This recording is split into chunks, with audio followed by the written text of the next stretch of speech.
I'm going to be relating these theories to personal connections to make it interesting.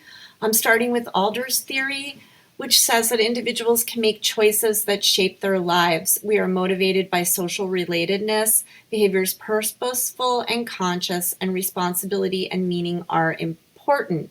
What causes the client's problems is a lack of preparation for life and feelings of inferiority that leads to exaggerated feelings, self-absorption, private logic, and withdrawal. So I'm going to focus on private logic. Recently, taking care of my 82-year-old mother, I became very aware of distorted thinking patterns of worry, fear, acting out the victim, and loss of personal power that result in strained relationships and isolation. Being able to recognize these faulty thinking patterns and articulate different choices means I've successfully reoriented my perspective through re-education. In my experience, I needed to look at family of origin in order to engage in that process.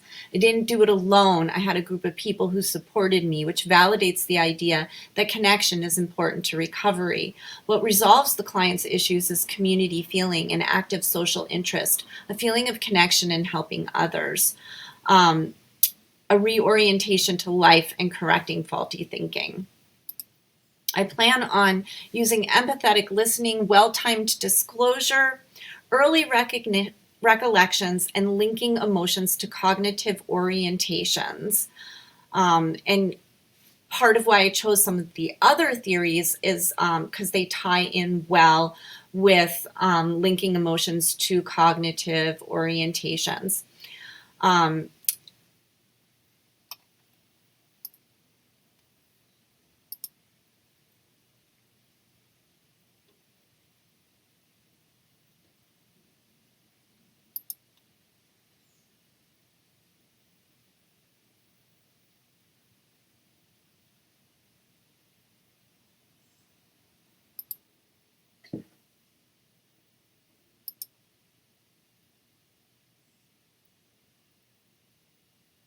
I plan on assisting clients in identifying and clarifying their assumptions about the world, helping clients take what they are learning and translating it into action, and creating a safe environment where change can occur.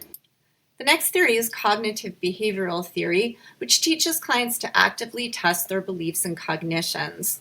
Cognitive distortions can lead to the client feeling like a victim. What resolves the client's issues are modifying thoughts to change behaviors or even altering external factors to lead to behavior change. Self-monitoring is important, cultivating a non-judgmental attitude, balancing acceptance with change, which is huge because everything is not within our ability to change. And so learning how to balance those two things is very important. And that can be helped through self-compassion and self-care, living a value-driven, meaningful life, and mindfulness practices. I feel like a lot of my schooling in early therapy was focused on behavioral and cognitive change, and I was frustrated by those systems. The reason for my frustration is that I couldn't flip my thinking. It actually brought up a lot of emotion for me, and without deconstructing what I had learned from my family and origin, the process was really confusing, frustrating, and it left me feeling inadequate. I needed to focus on awareness and those big existential questions before I could engage in goal setting and behavioral modification with success. And I personally have found that awareness alone can lead to changes in thoughts and lead to changes in behavior without directly addressing the behavior, which seems counter to cognitive behavioral therapy.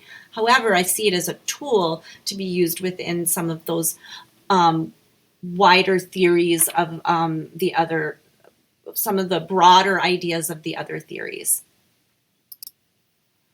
I plan on accepting the client without judgment, educating the client about how thoughts influence emotions and behaviors, and encouraging them to accept responsibility and to use self-monitoring techniques. For example, mindfulness, contact with the present moment, and also using things like reality testing, skills training, and role playing and modeling. Family systems theory views all behavior in the context of the family and society. Emotional problems will be transmitted from generation to generation until resolved emotional attachments are dealt with effectively. And that really has been a idea that has come up over and over again in this presentation. Problematic behavior may be a function of the family system and maintained by that system. What resolves the client's issues is differentiating self within a system and understanding one's family of origin, which leads to less emotional reactivity, change in relationships, healed attachment, and congruence. And also, internal parts are more in balance.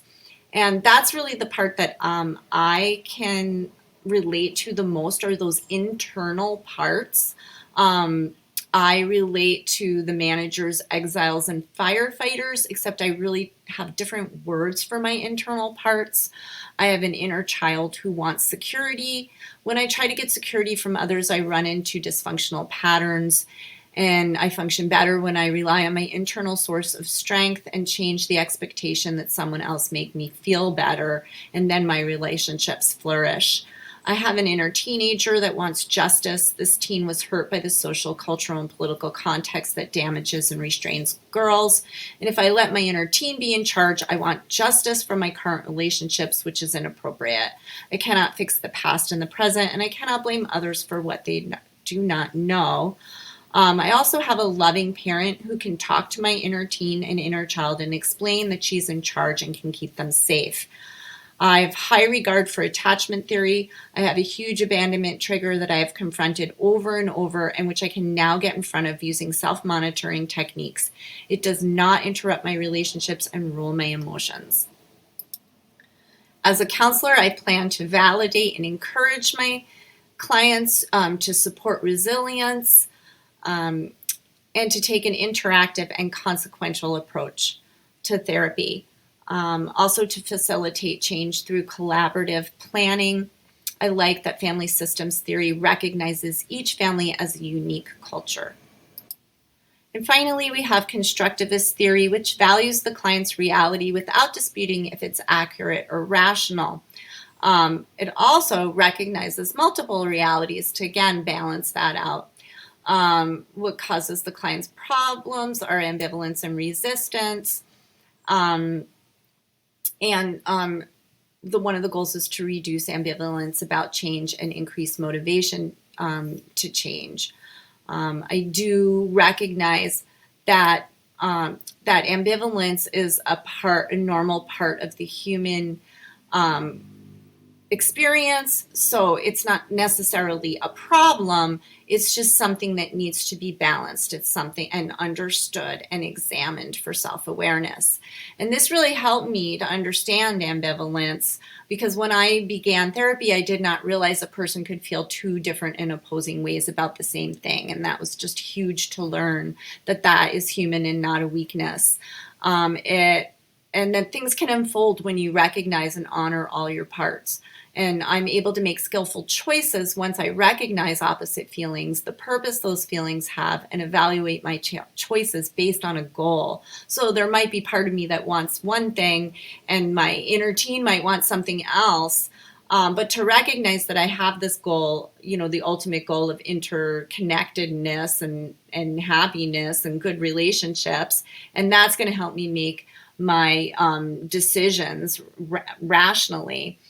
I plan on adopting a not knowing position, listening without judgment or blame, tapping into strengths and resources, and engaging in change talk rather than problem talk.